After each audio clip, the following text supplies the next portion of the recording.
Уважаемые коллеги,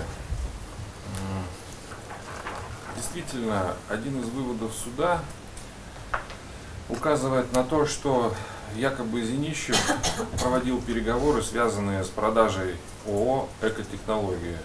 И он участвовал якобы в покупке данного общества, передав через Лученкова денежные средства собственнику «Экотехнологии» господину Зайцеву.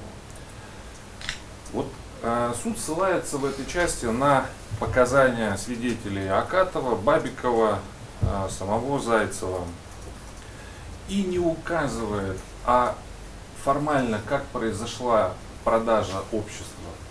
Может быть, заключен был договор? Нет, такого материала нет. Каким образом, даже если предположить, что Зинищев передавал якобы деньги Зайцеву, то нужно выяснить природу этих денег и для чего они передавались. Может, и передавались, но точно не на покупку экотехнологии. Следующий вывод суда в приговоре указывает на то, что имущество, на которое наложен арест, оно якобы было передано от ООО «Экотехнология» в УК «Экотехнология». И было приобретено якобы на деньги Зинищева.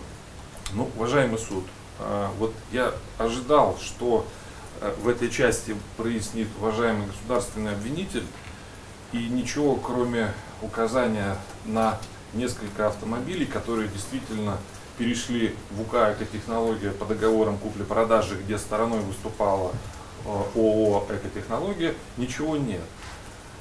И вот я хочу обратить внимание на то, что в материалах дела есть так называемый том 50, который формально судом первой инстанции изучен. Однако в приговоре не нашел своего отражения ни один лист дела из 50-го тома. А там есть все ответы на эти вопросы, каким образом переходило имущество и от кого оно переходило в УК «Экотехнология». Суд нарушил важное требование законодателя о том, что если ты ссылаешься на одни доказательства, ну как то, например, показания Акатова, повторюсь, Бабикова, Зайцева, должен пояснить, почему отвергаешь другие. А суд полностью проигнорировал эти документы. А я хочу на них остановиться. Вот что касается здания мастерской столярной, расположенной по адресу Сыктывкар, Дырнос, 92/4, то это имущество было приобретено в соответствии с процедурой торгов, предусмотренной действующим законодательством, Гражданским кодексом и другими нормативными актами. И в результате этих торгов была согласована сделка, был проведен открытый аукцион по продаже муниципального имущества, был заключен 13.08.10 года договор купли-продажи недвижимого имущества между Сыктывкарской МУП «Жилищно-коммунальный фонд». Это подтверждается свидетельством о государственной регистрации права от 5.10.2010 года. Я оригиналы представлял, 50-й том подробно содержит. И вот данное имущество также установлено было, даже на какие денежные средства приобретались. На заемные средства, предоставленные АКБ «Северный народный банк» через «Экоспектр» по кредитному договору номер 76 об открытии кредитной линии от 31.05.10 года, дополнительного соглашения номер 3. То есть даже природа этих денег, их появление и сторона в договоре купли-продажи установлены. Почему суд первой инстанции это игнорирует? Почему даже в этой части прокурор также ничего не говорит, а считает, что имущество продолжено быть арестованным? Следующее: здание бытового корпуса базы литер ББ1, нежилое помещение по адресу Сыктывкар, Дырнос, 92/1. Также было приобретено на торгах в соответствии с постановлением главы администрации МОГ Сыктывкар 18.11.2009 года по договору купли-продажи от 25.09.2009 года, где стороной выступал МУП управление капитального ремонта, но никак не Экотехнология. Также другие, более того, вот в части этого имущества, то оно приобреталось вообще в рассрочку на заемные средства в соответствии с договорами займа. Эти договоры также, эти документы имеются в 50-м томе, где было соглашение о досрочной оплате простого векселя Сбербанка России. Причем тут Зинищев и причем тут экотехнология. Автомашины другие, например, ЗИЛ-130, государственный регистрационный знак Н-820, Тамара Елена, 11 регион. Этот договор был заключен с Русановым Виктором Ивановичем, а никак не с экотехнологией. Другие автомобили с Макаровым. Что касается автомобиля, который арестован на сегодняшний день, госномер 952 ЗИЛ,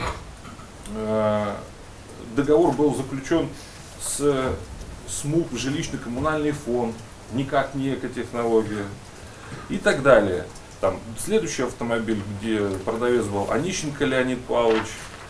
И да, действительно, есть несколько автомобилей, которые, я повторюсь, перешли в собственность УК «Экотехнология» в результате договоров с экотехнологией. Но так ли это важно? Уважаемый суд, законодатель предусмотрел два способа, по которым может быть наложен арест на имущество. Первый способ — это если заявлен гражданский иск, и в целях обеспечения гражданского иска может быть наложен арест на имущество с перспективой возможного удовлетворения исковых требований. В этом случае имущество должно быть зарегистрировано и принадлежать обвиняемому. А второй случай, так называемая конфискация, когда установлено, что вот во втором случае как раз имущество может принадлежать и зафиксировано быть на третьих лицах, и оно может быть арестовано, а в последующем и конфисковано при условии, что будет доказано, что оно было приобретено в результате преступных действий. Вот эти два случая. Первый случай у нас отпадает, потому что это имущество принадлежит моему доверителю управляющей компании «Экотехнология». Стало быть, давайте рассмотрим второй случай. И, уважаемый суд, вот все, что я говорил и выступал, и указывал на особенности перехода права собственности на все это имущество, в этом даже нужды не было, поскольку приговор, лист дела приговора 120 содержит тот вывод, который решает эту задачу.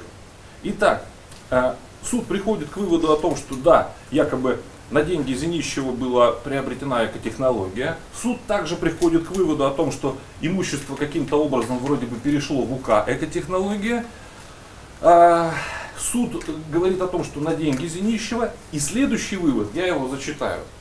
Поскольку выводы суда не могут быть основаны на предположениях и должны быть постановлены только на достоверных доказательствах, суд приходит к выводу, что представленных суду доказательств недостаточно для выводов о том, что данное имущество Зинищев приобрел, например, на преступные деньги, в том числе предусмотренных статьей 290, указывает суд.